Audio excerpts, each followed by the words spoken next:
Alexandra Eala has golden chance to complete her career-first landmark at the Qatar Open.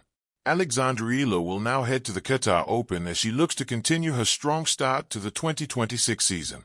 Eala is faced with a tough Qatar Open draw as she looks to perform strongly in the first ever WTA 1000 event she's ever qualified for thanks to her ranking. The 20-year-old has climbed to world number 40 thanks to her performances in Abu Dhabi and the Philippines in recent weeks. She now has a golden opportunity in Qatar to revoke a very strange record she's picked up on the WTA Tour. Alexandra Eala's terrible record against Czech players will be tested in Qatar. Eala has played 9 matches against Czech players without picking up a single win, dating back to her ITF days in 2022. The Filipina star will need to instantly rectify the record as she is drawn to play Teresa Valentova in the first round of the Qatar Open. Valentova knocked Eala out of the 2025 Japan Open, becoming the 9th Czech star to defeat the 20-year-old. Alexandra Eala's losing streak against Czech players. Tournament result: Teresa Valentova, 2025 Japan Open. L. Marketa Vondrousova, 2025 Canadian Open. L. Barbora Krejcikova, 2025 Wimbledon. L.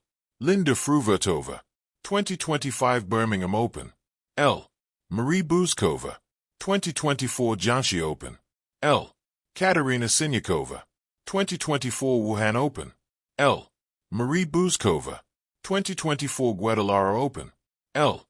Teresa Martinkova, 2024 ITF Slovakia. L. Anastasia Zarica, 2022 ITF Gran Canaria. L. Eala could then play Karolina Muchova in round 2 and then potentially Karolina Pliskova in round 3 of the Masters event.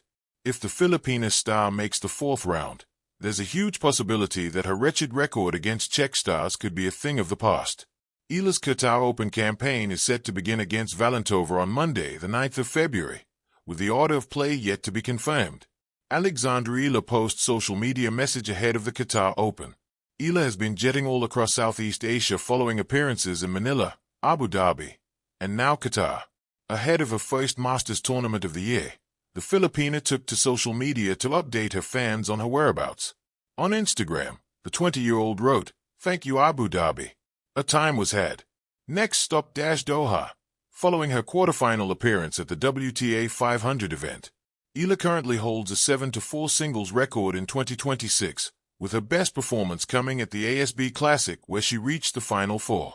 The star defeated the likes of Donna Vekic and Magda Linette to earn herself 98 WTA Tour ranking points. Alexandra Eala and the golden chance at the Qatar Open. The desert air of Doha has a particular way of magnifying moments. Under the bright lights of the Khalifa International Tennis Complex, victories feel sharper, defeats linger longer, and careers, sometimes unexpectedly, take a sudden turn. For Alexandra Eala, the Qatar Open represents more than just another stop on the tour. It is a rare, almost quirky opportunity to complete an odd but meaningful career-first landmark, one that could quietly redefine her journey in professional tennis. At just 19, Eala's story already defies the traditional timeline. While many players her age are still grinding through junior to pro transitions, she has long carried the weight of expectations that stretch across an entire nation. As the Philippines' brightest tennis prospect in decades, every match she plays feels symbolic, as though each forehand and backhand carries a flag stitched into the strings. The Qatar Open, with its elite field and unforgiving pace, is not designed to be forgiving to young players. It is a tournament where established stars arrive sharpened, where experience often overwhelms ambition. And yet, for Eala, this is precisely what makes her opportunity golden.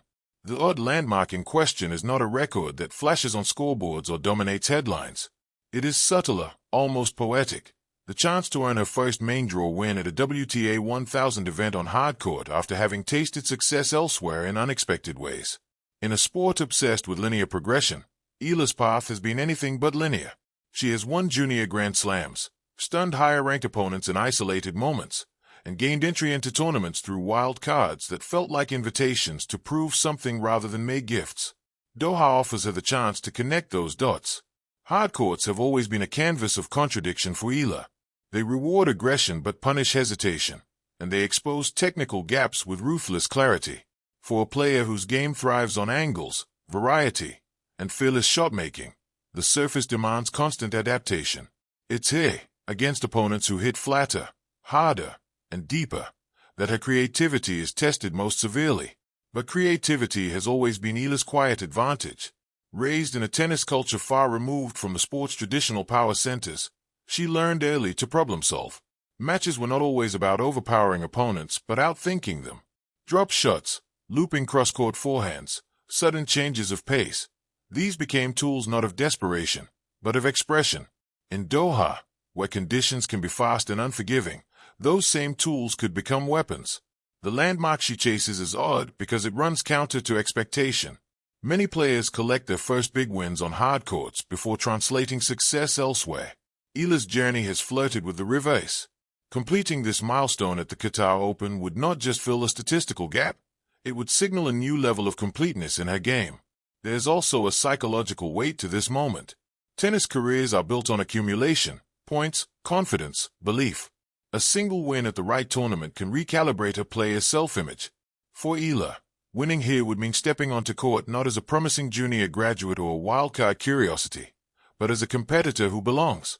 The opponent she faces in Doha will not indulge narratives. They will test her serve, probe her movement, and pressure her second shot relentlessly. But that pressure may be exactly what she needs. Eala has often played her best tennis when the stakes feel slightly unreasonable, when she is expected to learn rather than conquer. And then there's the larger picture, the one beyond rankings and landmarks. Every time Eala competes on a stage like the Qatar Open, she quietly expands the map of tennis. Young players watching from Manila, Cebu, or Davao see proof that the sport's borders are not fixed. A win here would ripple outward, inspiring belief not only in her own camp but in a generation still deciding whether tennis dreams are worth chasing. If she succeeds, the landmark will read strangely in record books, an unusual first, achieved later than expected, at a tournament few would have predicted. But careers are not remembered solely for their symmetry. They are remembered for their turning points. Under the Doha lights, Alexandra Eala stands on the edge of one. Whether she completes this odd career-first landmark or not, the opportunity itself signals something important. Her story is still unfolding, still surprising, still refusing to follow the script. And in a sport that often rewards conformity, that may be her most powerful victory yet.